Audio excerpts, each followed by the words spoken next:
안녕하십니까. 아나운서 신성원입니다.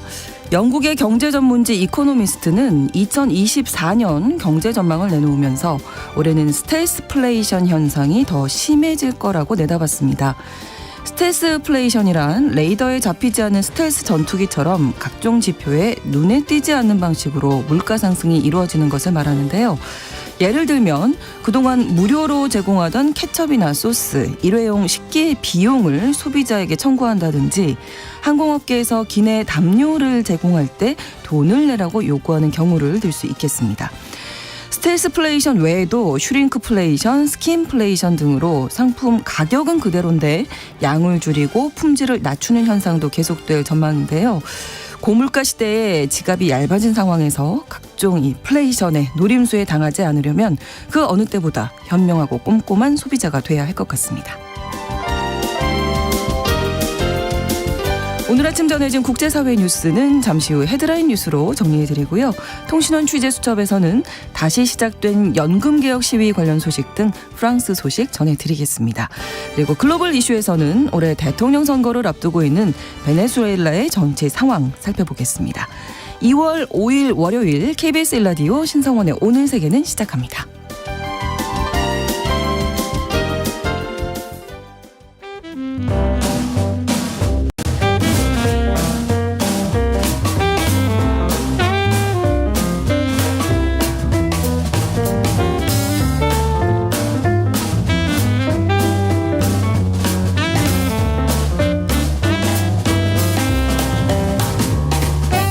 신성원의 오늘 세계는 청취자 여러분과 함께 소통하며 만들어갑니다. 실시간으로 유튜브로 보실 수 있고요. 여러분의 의견도 기다립니다. 짧은 문자 50원, 긴 문자 100원이 드는 샵 9730. 라디오와 콩 앱으로 많은 의견 보내주십시오.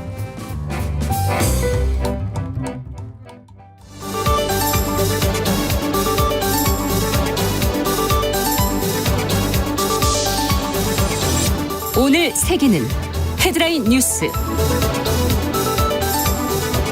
현재 시각으로 4일 치러진 엘살바도르 대통령 선거 투표가 우리 시간으로 몇 시간 전에 끝났습니다. 부켈레 대통령은 자신의 SNS X를 통해 85%의 득표율로 자신이 재선에 성공했다고 밝혔습니다. 부켈레 대통령은 강력한 갱단 척결 정책으로 살인사건 발생률을 많이 줄여서 국민들로부터 높은 지지를 받고 있는데요. 국가 예산을 동원한 비트코인 투자로 경제난 극복 재원을 마련하려 한 것으로도 유명합니다. 하지만 6개월 이상 대통령으로 재임한 사람은 10년 이내에 다시 출마할 수 없다라는 대통령 연임 금지 조항을 우회하기 위해서 임기 만료 6개월 전에 휴직을 택해 논란이 일었는데요. 때문에 앞으로도 연임을 둘러싼 논란이 이어질 것으로 보입니다. 미국 로스앤젤레스와 샌프란시스코 등 캘리포니아 중남부 지역에 강한 폭풍우가 덮쳐 대규모 정전 등의 피해가 발생했습니다. 4일 오전 샌프란시스코 베이 지역에서는 관측 지점별로 최대 시속 98에서 142km의 강풍이 불었는데요. 강풍으로 나무와 전신주들이 쓰러져 캘리포니아주의 약 20만 가구의 전기가 끊긴 상태입니다. 태평양에서 형성된 강력한 폭풍 시스템과 대기의 강 현상이 앞으로 며칠간 위험한 폭우와 폭설, 강풍, 높은 파도를 일으킬 것으로 관측됐는데요. 대기의 강은 태평양에서 발원한 좁고 긴 형태의 비구름대로 작년 겨울에도 10여 차례나 발생해서 캘리포니아에 큰 피해를 입혔습니다. 칠레에서 발생한 대형 산불로 4일까지 60명 이상이 사망하고 200명 정도가 실종됐습니다. 2010년 이후 칠레 최악의 재해로 평가되고 있는데 칠레 정부는 비상사태를 선포했습니다. 이런 가운데 이번 산불이 방화에 의한 것이란 가능성도 제기가 됐는데요. 525명이 목숨을 잃은 2010년 2월 규모 8.8 강진과 쓰나미 이후 칠레 최악의 참사입니다.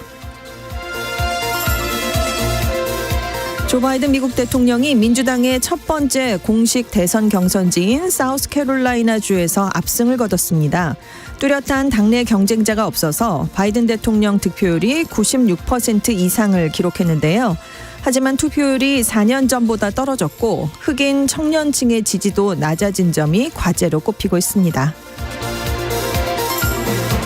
미국 공화당의 유력한 대선 주자인 도널드 트럼프 전 미국 대통령이 부통령 후보로 흑인인 팀 스콧 상원 의원과 여성인 크리스티 놈 사우스다코타 주지사를 언급했습니다. 하지만 아직은 후보를 결정하지 않았다면서 공화당 내부에는 너무나 훌륭한 사람이 많아서 당분간은 정해지지 않을 것이라고 밝혔습니다. 일론 머스크 테슬라 CEO가 전 현직 이사들과 함께 파티를 즐기면서 마약을 복용했고 마치 왕처럼 행세하면서 마약 복용을 압박하는 듯한 분위기를 조성했다는 폭로가 나왔습니다. 월스트리트저널이 이 마약 복용 현장에 있었거나 관련 상황을 잘 안다는 여러 소식통의 언급을 인용해 보도했는데요. 머스크의 회사인 테슬라, 스페이스X 등의 전 현직 이사진은 머스크가 유도하는 분위기에 따라서 그와 함께 마약을 복용해야 할 것 같이 느꼈다고 주장했습니다. 월스트리트저널은 지난달에도 머스크의 마약 복용 의혹을 보도했는데 당시 머스크 CEO는 검사에서 약물이나 알코올은 미량도 검출되지 않았다라는 말로 의혹을 전면 부인했었습니다. KBS 라디오 신성원의 오늘 세계는 오늘의 헤드라인 뉴스로 시작했습니다. 오늘 전주현 웨싱캐스터가 수고해 주셨고요. 오늘의 키워드도 함께 알아볼 텐데 먼저 첫 번째 키워드가 이긴 듯 이긴 거 아닌 이긴 것 같은 선거. 네. 예, 노래를 인용해서 이기긴 했는데 예, 뭔가 좀 찜찜합니다. 예, 지금. 그렇습니다. 바이든 대통령이 3일 사우스캐롤라이나 주에서 치러진 경선에서요. 네. 96.2%의 득표율을 기록하면서 압도적이네요. 네, 그렇습니다. 나머지 후보가 이제 진보 성향의 작가 메리앤 윌리엄슨, 딘 필립스 민주당 하원 의원이 있었는데요. 네. 두 사람이 각각 2.1%, 1.7%를 얻는 데 그쳤습니다. 사실 바이든 대통령이 지난번 대선에서 초반에 경선이 치러졌던 아이오와 뉴햄프셔주에서 고전을 했었거든요. 네. 왜냐하면 두 곳 다 백인이 90% 이상의 비율이었기 때문입니다. 그러다가 세 번째 치러진 사우스캐롤라이나주에서 흑인들의 비율이 26%로 높았기 때문에 여기에서 승리하면서 역전의 발판을 마련했던 적이 있습니다. 네. 그래서 올해 대선에서는 공식적인 첫 번째 경선지를 유권자들의 인종이 고르게 분포된 곳으로 바꾼다라면서 사우스캐롤라이나 주로 옮겼었던 거거든요. 네, 네. 근데 사실 본선에 가면 이곳은 공화당이 우세한 지역입니다. 그래서 민주당이 이길 가능성이 굉장히 낮은데요. 그래도 바이든 대통령이 공을 많이 들인 건 흑인의 비율이 높기 때문이에요. 그러니까 흑인 유권자들을 잡을 수 있을지 없을지 그걸 좀 판단을 해보겠다라는 거였는데요. 네. 일단 정말 압승을 거두긴 했습니다. 그러네요. 그리고 이제 96%면 그렇습니다.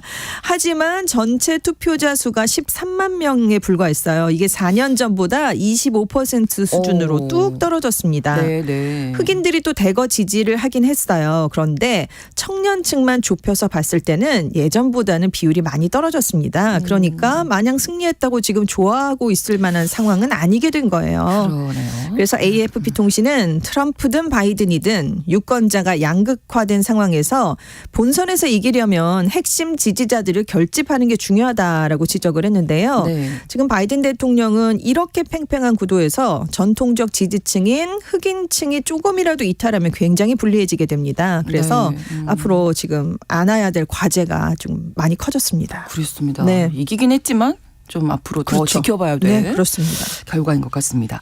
자, 두 번째 키워드가 핵폭탄이 터진 것 같았다. 지금 칠레 산불이 오. 발생을 하면서 이게 네네. 굉장히 지금 산불이 거세거든요. 그래서 현지에서 이 산불을 겪은 피해민들이 이런 얘기를 하고 있습니다. 네.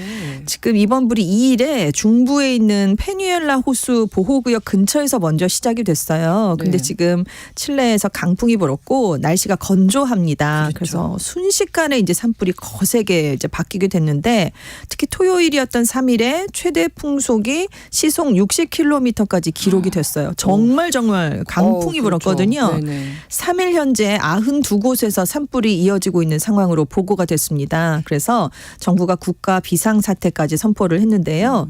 지금 73년 넘은 긴 역사를 갖고 있는 한 식물원이 90% 이상 불에 타버렸습니다. 네. 지금 대표적 휴양지인 비냐델마르, 킬푸에, 비아 알레마나 뭐 이런 곳에서 이제 불이 집중됐는데 이 불에 탄 면적을 다 합해 보니까요. 우리 수원시 전체 면적에 맞먹는 규모가 사라졌어요. 네. 그리고 주택 3,000채에서 6,000채가 지금 피해를 봤다라고 추산이 되고 있는데 네.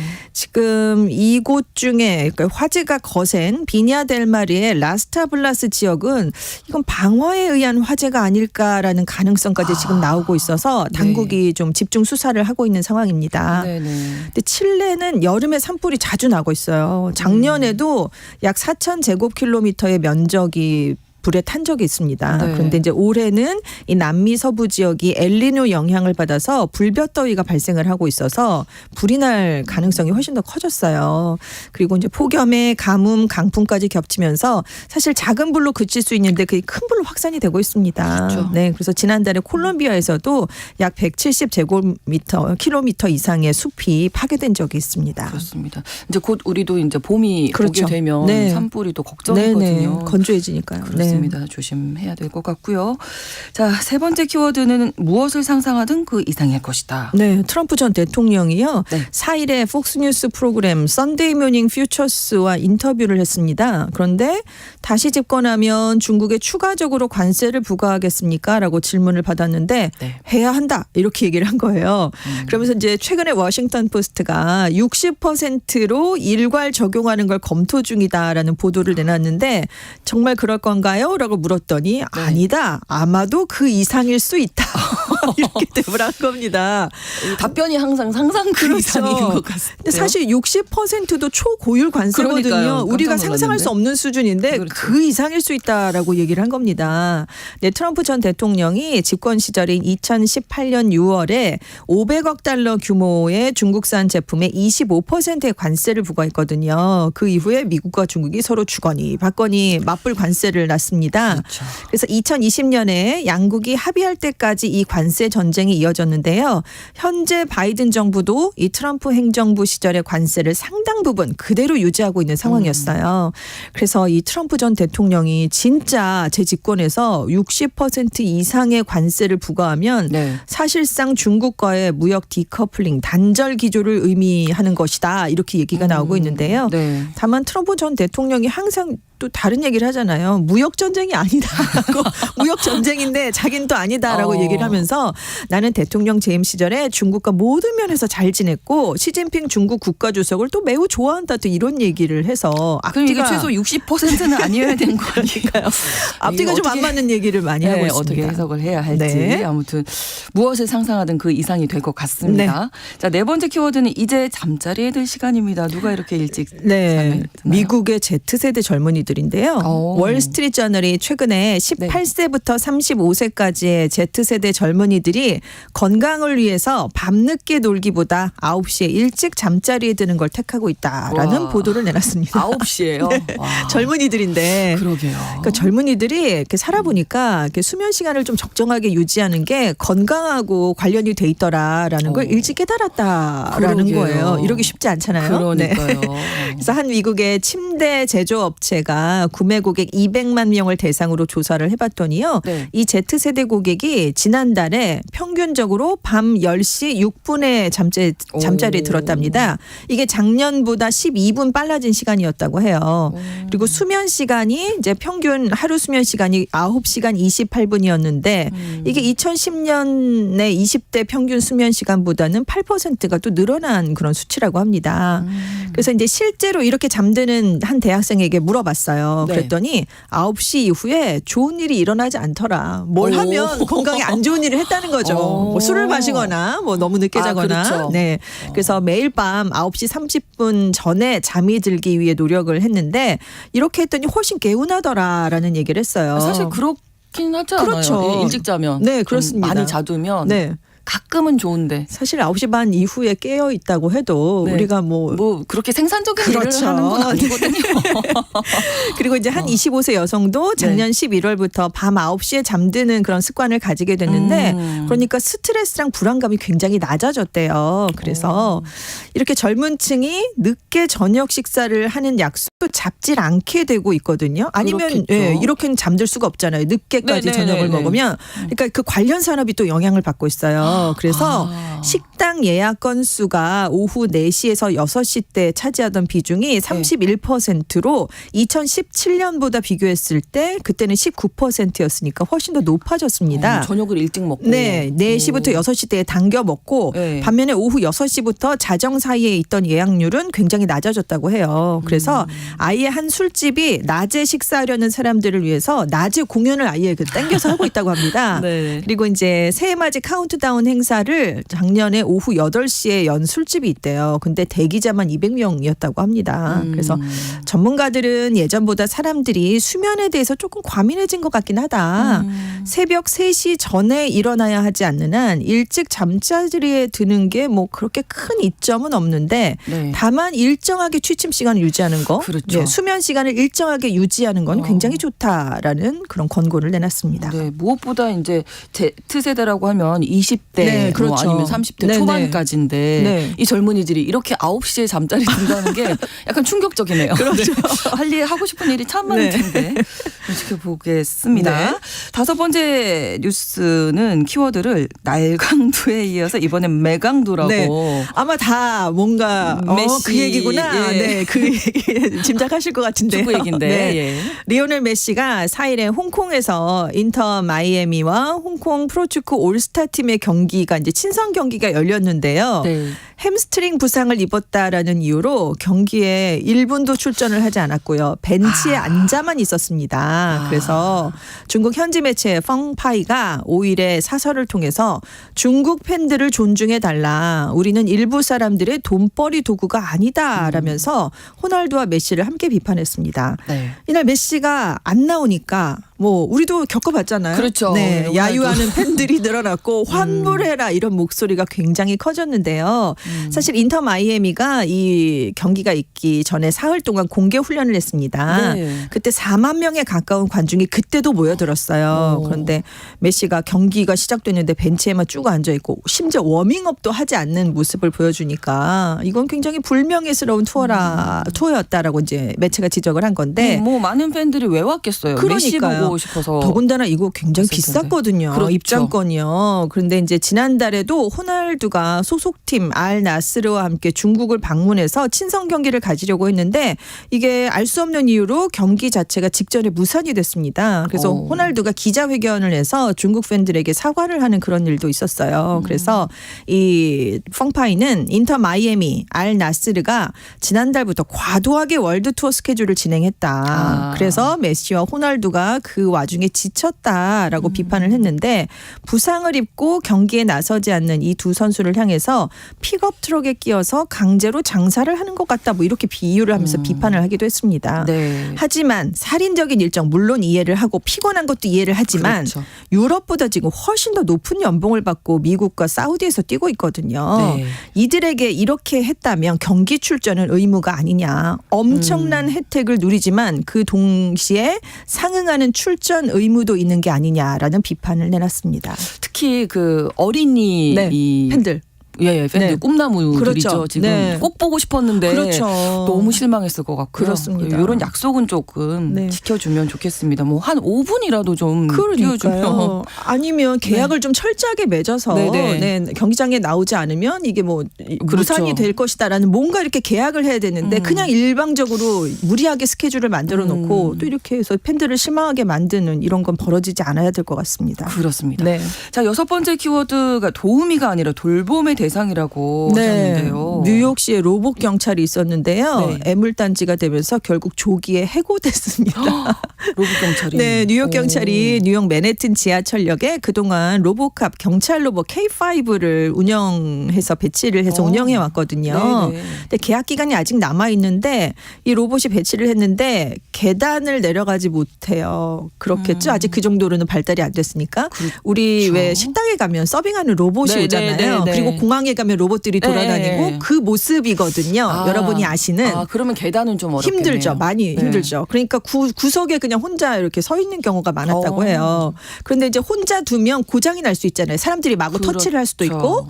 그래서 사람 경찰관 한 명하고 늘 짝을 이뤄서 근무를 했대요. 그런데 이 경찰이 자기 할 일을 못하고 이 로봇을 챙기느라 일이 더 늘어났다라면서 불만이 많았다고 합니다. 사람 경찰관을 좀 네. 도와주는 역할을 해야 되는데 그렇죠. 사람 경찰관이 오히려 돌봐야 되는 대상이 그러니까 됐다. 일이 많아진 거예요. 그러니까 이제 조기 해고가 된 건데 네. 사실 에릭 애덤스 뉴욕 시장이 작년 9월에 이제 로봇 경찰 도입 계획을 발표하면서 뉴욕을 미국에서 가장 안전한 도시로 만들기 위해서 혁신적인 도구를 도입하는 데 전념하고 있다.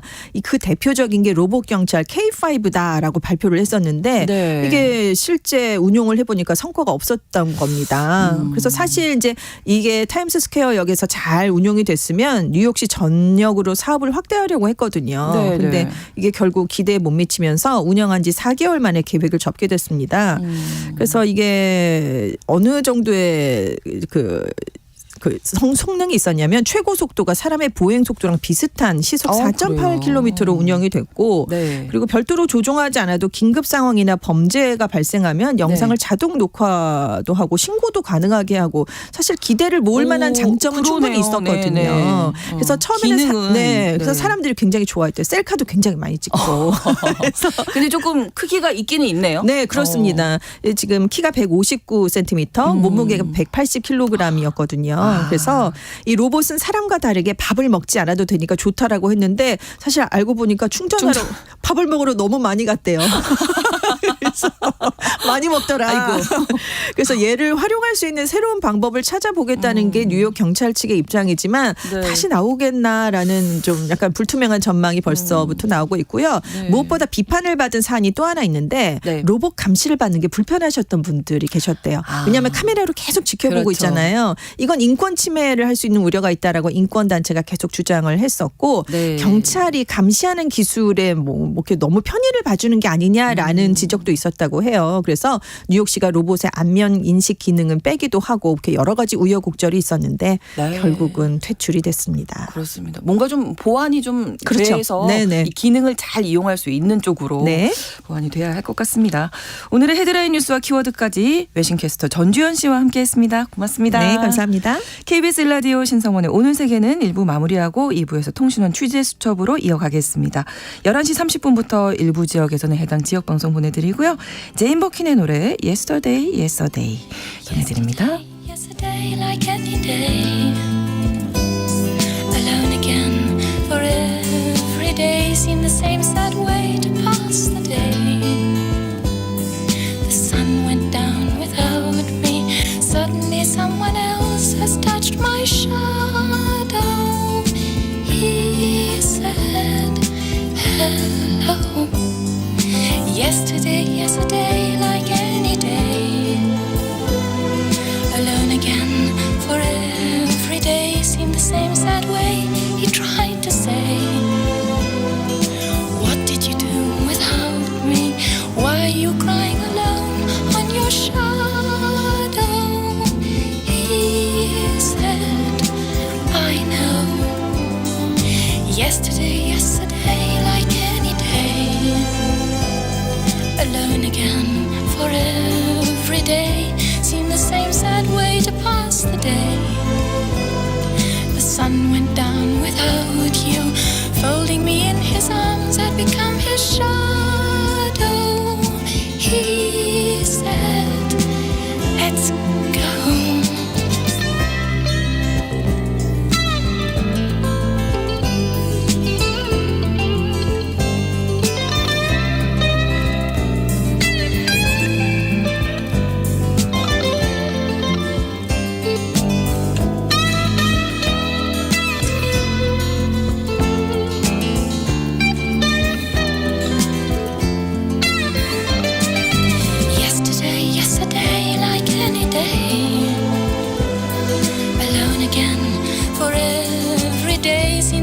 sad way to pass the day. Living my life without him, don't let him go away. He's found my shadow. Don't let him go. Yesterday, but today. No, I don't care if others say it's the same sad way to pass the day. 'Cause they all live. 지금 시각은 11시 30분입니다. KBS Ladies and gentlemen. 국제사회의 다양한 뉴스를 한눈에 KBS 1라디오 신성원의 오늘 세계는 세계를 바로 보는 최소한의 투자입니다.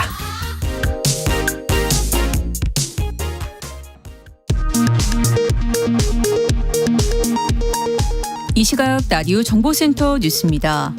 이재명 더불어민주당 대표가 오늘 광주 국립 5.18 민주묘지에서 긴급 기자회견을 열고 다가오는 총선에서 적용될 비례대표 선거 방식과 관련해 현행 준연동제 비례제를 유지하면서 통합형 비례정당을 준비하겠다고 밝혔습니다.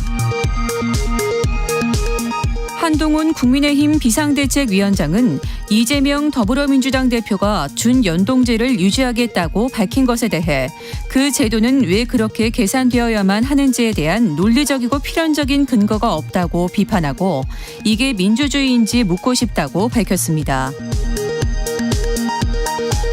검찰이 KT 고가매입 의혹의 정점으로 지목되는 윤경림 전 KT 사장을 피해자 신분으로 소환 조사하고 있습니다.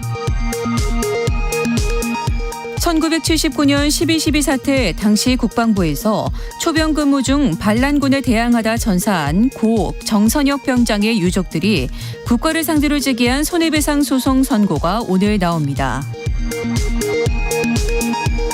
이재용 삼성전자 회장의 부당합병, 회계부정 혐의 사건의 1심 판결이 오늘 선고됩니다. 지금까지 라디오 정보센터 뉴스 정한나였습니다.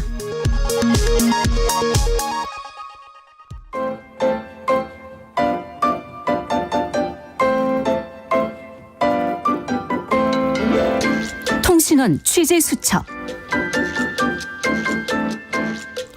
통신원 취재 수첩 오늘은 프랑스 파리 연결하겠습니다. 김선용 통신원이 준비하고 계십니다. 안녕하세요. 네, 안녕하십니까? 네. 자, 최근에 프랑스에서 이 시위 소식 자주 전해드리는 것 같은데요. 연금 개혁안 반대 시위도 다시 시작됐다면서요? 네, 맞습니다. 약 보름간 농민 시위가 프랑스 내에서 있었지요. 그런데 지금은 2023년 12월부터 시작된 연금 개혁안 반대 시위가 2월 1일부터 다시 시작됐습니다. 네. 2월 첫 주에는 전국적으로 약 75만 명의 시민들이 시위에 참여하여 시위되는 연금 수령 연령을 인상에 대한 반대 입장을 굽히지 않고 있으며 일부 시위에서는 폭력적인 충돌도 발생했습니다.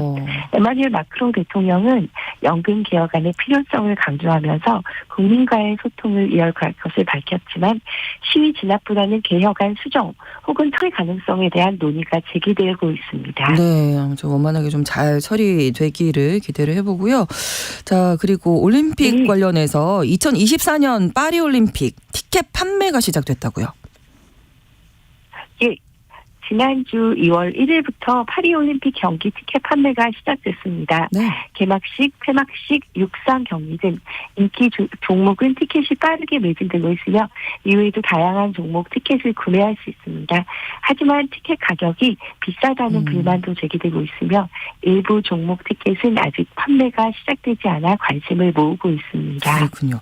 자, 그리고 앞서서 칠레 소식도 전해드렸습니다만 건조한 날씨 때문에 최악의 산불이 발생했다. 이런 소식 전해드렸거든요. 프랑스도 지금 극심한 가뭄이 지속되면서 물 부족 우려하는 목소리가 있다고요? 네, 프랑스는 2023년 여름부터 극심한 가뭄을 겪고 있으며 2024년 2월 현재도 가뭄은 지속되고 있습니다. 이로 인해 전국적으로 물 부족 우려가 커지고 있으며 일부 지역에서는 물 사용 제한 조치가 시행되고 있습니다. 정부는 가뭄 피해를 줄이기 위한 노력을 지속하고 있지만 장기적인 가뭄 대비 방안 마련이 필요하다는 지적도 나오고 있습니다. 네. 이뿐만 아니라 6월 초에는 이상 고온 현상도 보였는데요. 약 10도에서 20도대에 가까운 온도로 상승했던 아이들도 있어 포근하지만 환경에 대한 걱정의 목소리들이 있었습니다. 그렇습니다. 이런 상황에서 에너지 가격은 또 계속 오르고 있잖아요. 정부가 지원을 확대한다 이런 네. 얘기도 있다고요. 네. 러시아 우크라이나 전쟁으로 인해 프랑스의 에너지 가격은 2023년부터 급격하게 상승했습니다. 2024년 2월에도 에너지 가격 상승은 지속되고 있으며 이는 가계 경제에 큰 타격을 입히고 있습니다. 프랑스 정부는 에너지 가격 인상 안정화와 시민들의 어려움을 돕기 위해 다양한 지원 정책을 시행하고 있습니다. 주요 정책은 가스와 전기 가격 인상 억제, 에너지 소비세 감면, 저소득층 가구의 난방비 지원금 등이 있고 특히 재생에너지 확대를 위한 태양광 발전 지원을 확대하고 해상 풍력 발전 단지를 조성하고 풍력 단지 투자를 유치합니다. 네. 또한 수소에너지 생산, 활용, 기술 개발 투자, 액화 천연가스, LNG 수입 확대, 러시아 가스 의존도를 낮추기 위해서 수입을 늘립니다. 뿐만 아니라 바이오에너지, 지열에너지 등 다양한 에너지원 개발에도 투자합니다. 이외에도 정부는 다양한 정책을 통해 에너지 가격 안정화와 시민들의 어려움을 돕기 위해 노력하고 있습니다. 하지만 에너지 가격 상승 문제는 여전히 해결되지 않은 과제이며 정부의 정책 효과와 지속성에 대한 논의가 이어지고 있습니다. 현재 참고로 파리 시내 휘발유 가격은 네. 평균 1.95 유로 정도고 네. 하나로는 약 2,800원대입니다. 비싸네요. 네. 전 세계가 좀 비슷비슷한 고민을 하지 않나 이런 생각이 드는데 끝으로 코로나19 확진자가 네. 또 계속 증가하고 있다면서요. 어떤 상황입니까? 예, 프랑스는 2023년 12월부터 코로나19 확진자가 다시 증가하기 시작했습니다. 네.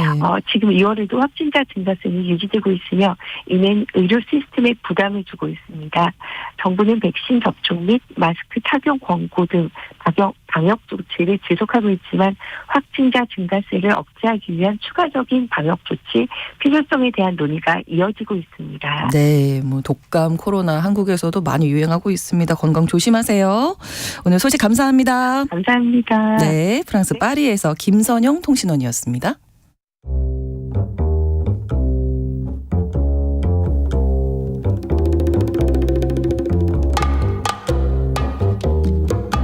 세계를 알면 우리가 보입니다. KBS 1라디오 신성원의 오늘 세계는 글로벌 배송으로 빠르게 찾아갑니다.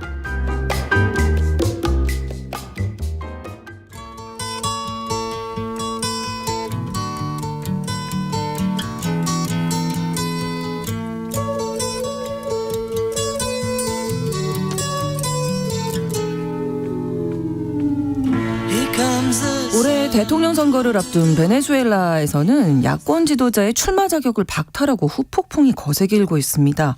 미국은 공정선거를 대가로 풀었던 제재를 다시 복원하는 등 압박을 가하고 나섰는데요. 자, 오늘 글로벌 이슈 3선을 노리고 있는 마두로 대통령과 야권 통합 대선 후보 마차도를 중심으로 이 베네수엘라의 정치 상황 자세히 살펴보겠습니다.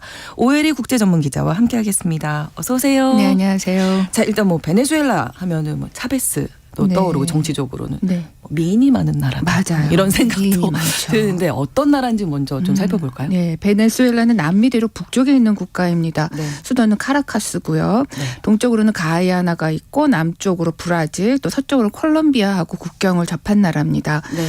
16세기에 스페인 식민지가 됐습니다. 그리고 1811년에 남미 대륙 국가 중에서는 가장 먼저 독립을 쟁취해서 200년이 넘는 아주 긴 공화국의 역사를 가지고 있습니다. 네. 그 베네수엘라 하면은 뭐 미인도 얘기하셨고 차베스도 얘기하셨는데 사실은 빼놓을 수 없는 게 엄청난 규모의 석유 매장량입니다. 원유 매장량입니다. 네. 원유 매장량이 세계 1위예요. 그렇군요. 미 에너지 정보청에 따르면은 그 원유 채굴 가능한 그 보유량이 네. 약 3천억 배럴 규모라고 하는데 이게 전 세계에 묻혀 있는 원유 매장량의 5분의 1이나 된다고 합니다. 사우디아라비아보다 많습니다. 그건 몰랐네요. 네, 1920년대 20세기 초반에 막 이제 자동차가 막 확산되고 이러면서 이제 석유 경제가 본격화될 때 이미 베네수엘라에서는 네. 그 원유가 채굴되기 시작했습니다. 물론 이제 미국의 메이저 회사들이 많이 들어가가지고 이걸 개발하고 또 채굴권도 갖고 이랬는데요. 1920년대 이미 초반에는 전 세계에서 원유 채굴 국가로는 세계 5위였고요. 2차 세계대전 당시에는 한참 전쟁 중이었을 때는 미국의 아주 중요한 원유 공급처였다고 해요. 네네. 1960년대 오펙이 이제 출범을 했는데 그때 창단 멤버로 가입을 했다고 하니까 굉장히 이 원유가 이 나라 경제는 굉장히 중요한 중요하네요. 위치를 네. 차지하고 있습니다. 네. 그래서 한때는 이제 물값보다 석유값이 더 싼 나라 또는 이게 원유 위에 이렇게 떠 있는 나라 이런 얘기도 있었어요. 근데 네. 문제는 뭐 부정부패가 아주 심했고 또 극심한 정치 혼란도 있고 또 흔히 많이 우리나라에서 지적되는 포퓰리즘 정책 또 게다가 여기에다가 미국의 아주 엄격한 제재, 경제 제재 이런 걸로 해서 경제가 매우 어려워지면서 지금은 돈이 없어서 채굴을 못할 정도로 그 생산량이 거의 제로에 가까운 수준이라고 합니다. 많이 묻혀만 있는 상황이군요. 네, 맞습니다. 우리나라 교민들도 꽤 많이 살고 있는데 네. 약 뭐 많지는 않지만 한 400여 명 정도가 된다고 하는데 대부분 건설업과 의료업에 종사를 하고 있다고 해요. 우리나라하고의 교육 구면은 뭐 많지는 않습니다. 네.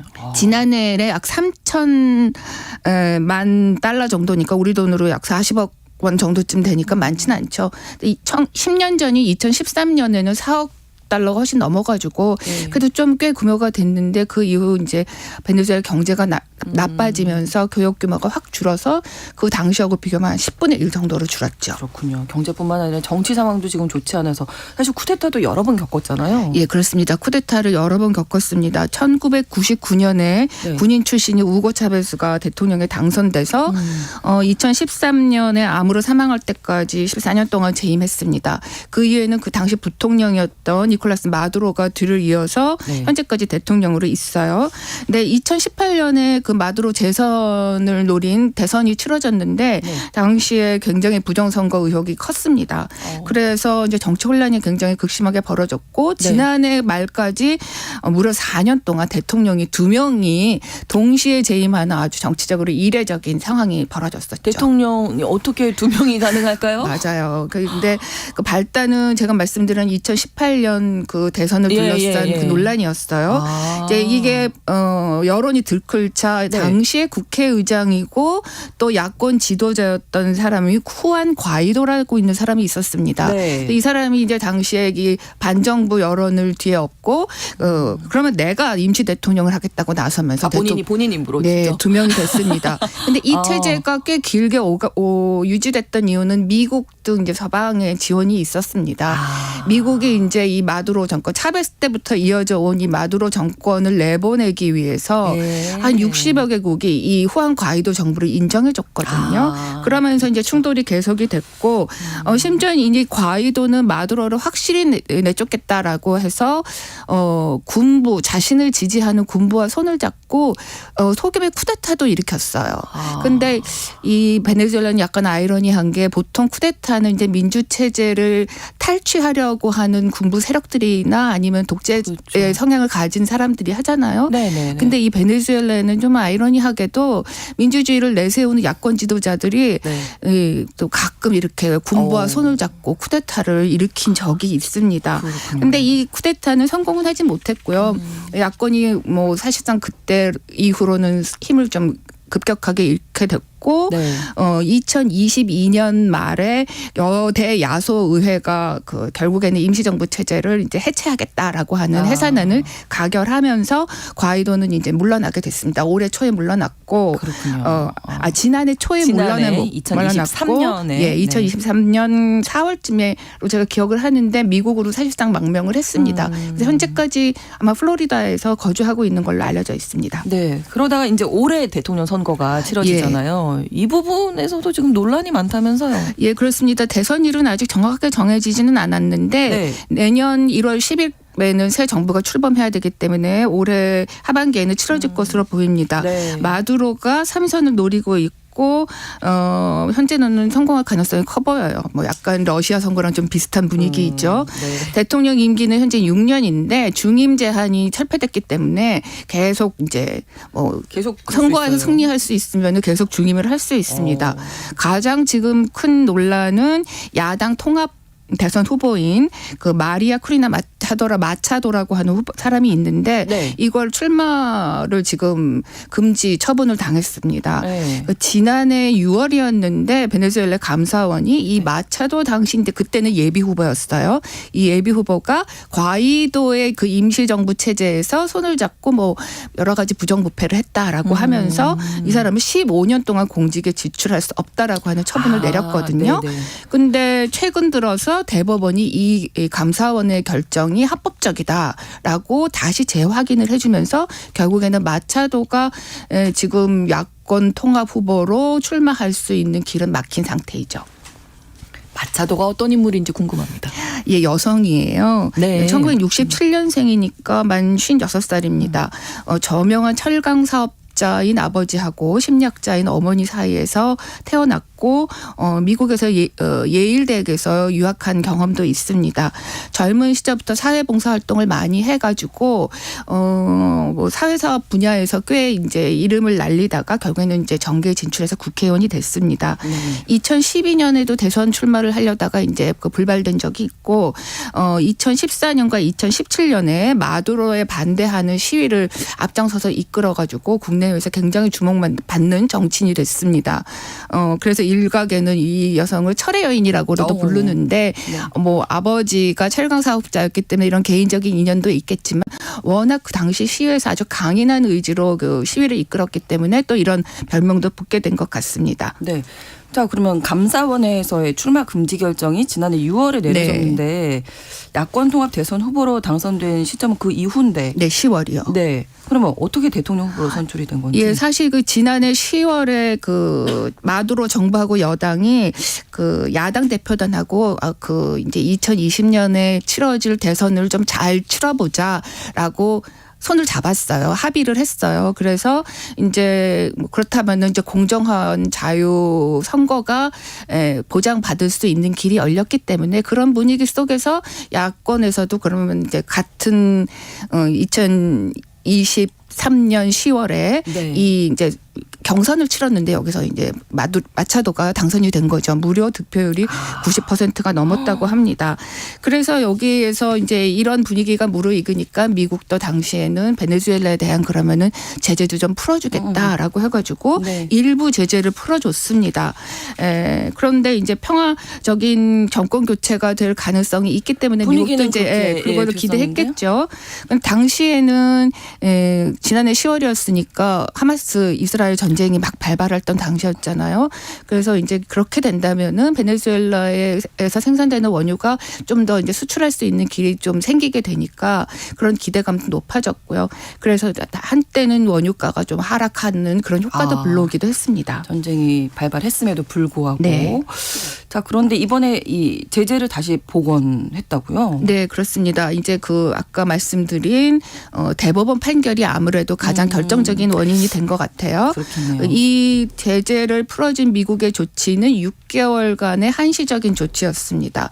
그게 4월 달에 올해 4월 달에 끝납니다. 네. 근데 이제 이 대법원이 이렇게 마차도의 출마를 금지시켰기 때문에 그렇다면은 이거는 합의에서 어긋나는 것이다라고 해서 미국은 그렇다면은 4월까지는 제재를 완화를 그냥 하겠지만 그 이외에는 자동적으로 기존에 했던 제재를 다시 복원하겠다라고 해서 이제 다시 그런 강경한 입장을 보여주고 있죠. 그래서 미국 국무부가 최근에 발표한 성명을 보니까 네. 4월 18일로 이 조치가 종료를 하게 된대요. 그 제재 완화 조치가 종료를 하게 됐는데 그 이후에는 석유와 가스에 대한 그 거래 허가를 연장하지 않겠다 이렇게 발표를 했더라고요. 발표가 나왔군요. 네.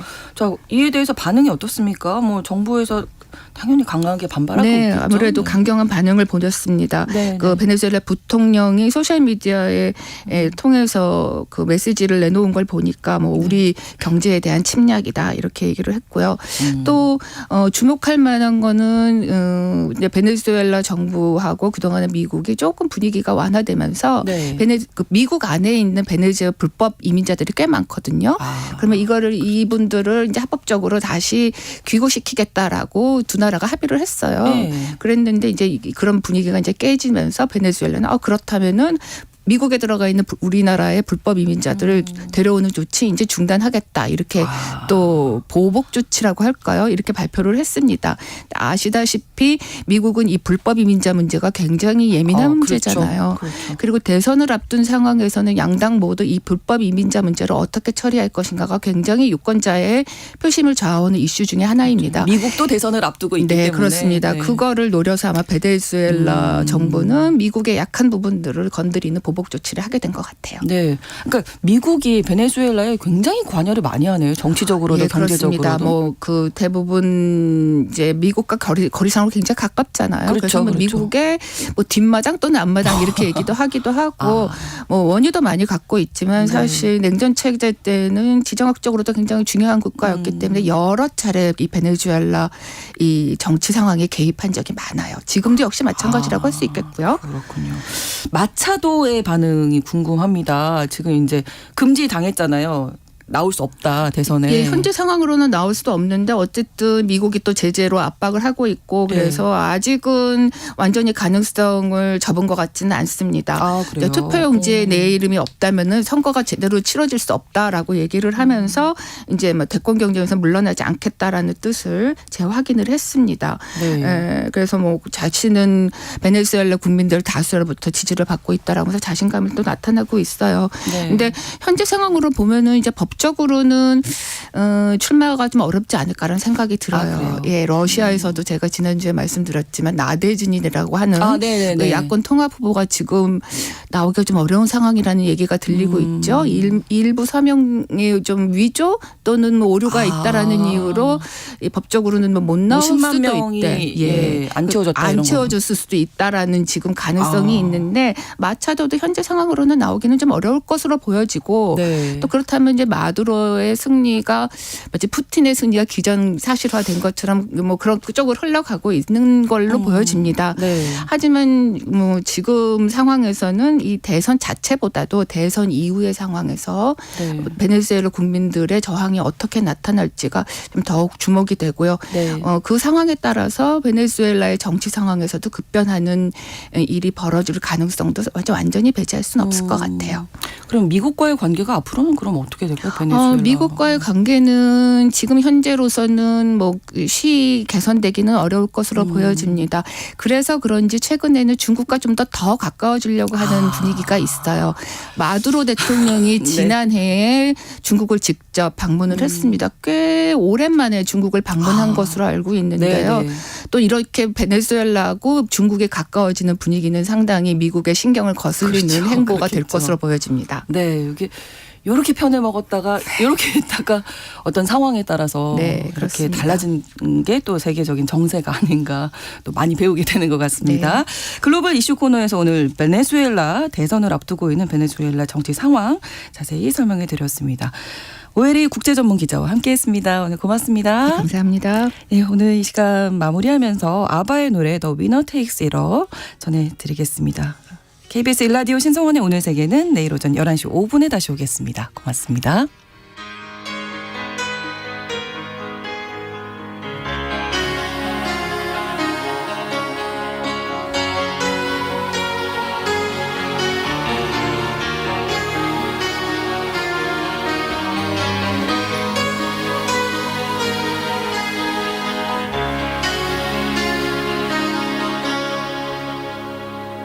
I don't wanna talk. about things we've gone through.